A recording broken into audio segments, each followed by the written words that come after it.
হযরত ওমর একদিন নালিশ দিলেন, ইয়া রাসূলুল্লাহ, এই লোকটা প্রতিদিন পেছনে আসে নামাজে আর সবার আগেই দৌড় দিয়ে চলে যায়। আপনি মুনাফিকদের যে আচরণ বলেছিলেন, মুনাফিকদের জন্য বাজার ভালো লাগে বেশি, মসজিদ ওদের কাছে খারাপ লাগে। লোকটা আসে সবার পেছনে আর চলে যায় সবার আগে। আপনি এবার বলেন লোকটা কি? নবীজি বলেন, আন্দাজে মন্তব্য করা ঠিক নয়, চলো দেখি তার বাড়িতে গিয়ে। কয়েকজন সাহাবীকে নিয়ে নবীজি তার বাড়িতে গেলেন। ডাক দিলেন, আব্দুল্লাহ বাড়িতে আসো। আসসালামু আলাইকুম ইয়া আসসালামু আলাইকুম ইয়া আহলাল বাইত। একবার, দুইবার, তিনবার ডাক দেওয়ার পরে কাঁপতে কাঁপতে হযরতে আব্দুল্লাহ আসলেন। নবীজি বলেন, দেখো, আমি নবী যদি কারো উপর অসন্তুষ্ট হয়ে যায়, মহান আল্লাহ তার জীবনের সব আমল বাতিল করে দেয়। আমি কি তোমাকে 3 বার ডাক দেওয়ার পরে আসলে কেন প্রথম ডাকে সাড়া দিলে না?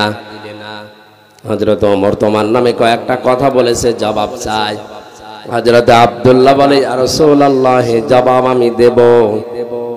আপনি যখন প্রথম আমাকে ডাক দিয়েছিলেন, আমি আপনার মুখে শুনেছিলাম যে মানুষ নিজে শুধু বাঁচলে হবে না, পরিবারকেও বাঁচাতে হবে। আমার স্বামী স্ত্রীর নামাজ পড়ার মতো কাপড় পোশাক শুধুমাত্র একটা, বাকি যে কাপড় আছে ওগুলো দিয়ে অন্তত নামাজ আদায় করার মতো কাপড় না। আমি নামাজ পড়তে গিয়ে যদি আপনার পেছনে নামাজ পড়ার পরও বসে সময় নষ্ট করি, আমার স্ত্রী বাড়িতে যাকে আমারে বাঁচানো লাগবে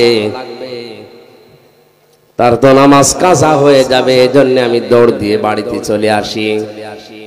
বড় পোশাক পরে শরীয়তে যেভাবে থাকা যায় ওইভাবে আমি সামনে যেতে পারি না, এজন্য ঘরের ভেতরে একটা গর্ত আমি করে রেখেছি। ছোট পোশাক পরে আমি ওই জায়গায় নেমে যাই। স্ত্রী এই বড় পোশাকটা পরে নামাজ আদায় করে, ওই পোশাকটা আমারে দিলে ওইটা নিয়ে আমি বাইরে আসি। আল্লাহর নবী তার কথাগুলো শুনছিলেন আর কাঁদছিলেন। হঠাৎ তাকিয়ে দেখলেন উঠানের উপরে একটা বাচ্চাকে শিকল দিয়ে বাঁধা। নবীজি বলেন, ওরে জড়ি দিয়ে শিকল দিয়ে বেঁধে রেখেছো। সাহাবী বলে, হে নবী, আমি আপনার মুখে শুনেছি লা ইয়াদখুলুল জান্নাতা জাসাদুন গুযিয়া বিল হারাম। ওই শরীর জান্নাতে যাচ্ছে না, যাবেও না যার শরীরটা হারাম দিয়ে লালিত পালিত হয়। আমি যে পোশাকটা পরে বাইরে কর্মজীবনে যাই, আমার এই সন্তানটা ছোট মানুষ, আমার স্ত্রী তো ঘর থেকে ওভাবে বারবার বের হতে পারে না। ওই যে একটা খেজুর গাছ দেখছেন, ওইটা বাঁকা হয়ে ইহুদির বাগানের খেজুর গাছ আমার উঠানের উপরে এসেছে। ওখান থেকে পাকা খেজুর যখন পড়ে, আমার এই ছোট ছেলেটা না বুঝে হয়তো 2-1টা কুড়িয়ে খেয়ে ফেলতে পারে। আমি মুসলিম দাবি করি, আমি আপনার উম্মত।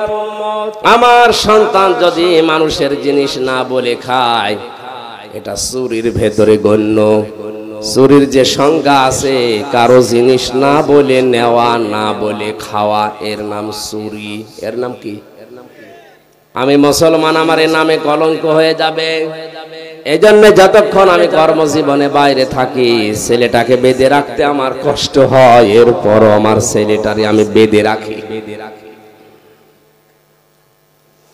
আমার এই ঘটনা বলা উদ্দেশ্য নয়, এই হাদিসটা আমি এই জন্য বলছি, এই মানুষগুলোর দিকে তাকান। আল্লাহর ফরজ বিধানের কথা মাত্র তারা জীবনে একবার শুনেছিল, কত গুরুত্ব দিয়েছে। আমরা জন্মের পর থেকে শুনতেছি নামাজ, এই নামাজের গুরুত্ব, এই আমাদের কাছে গুরুত্ব আসে না।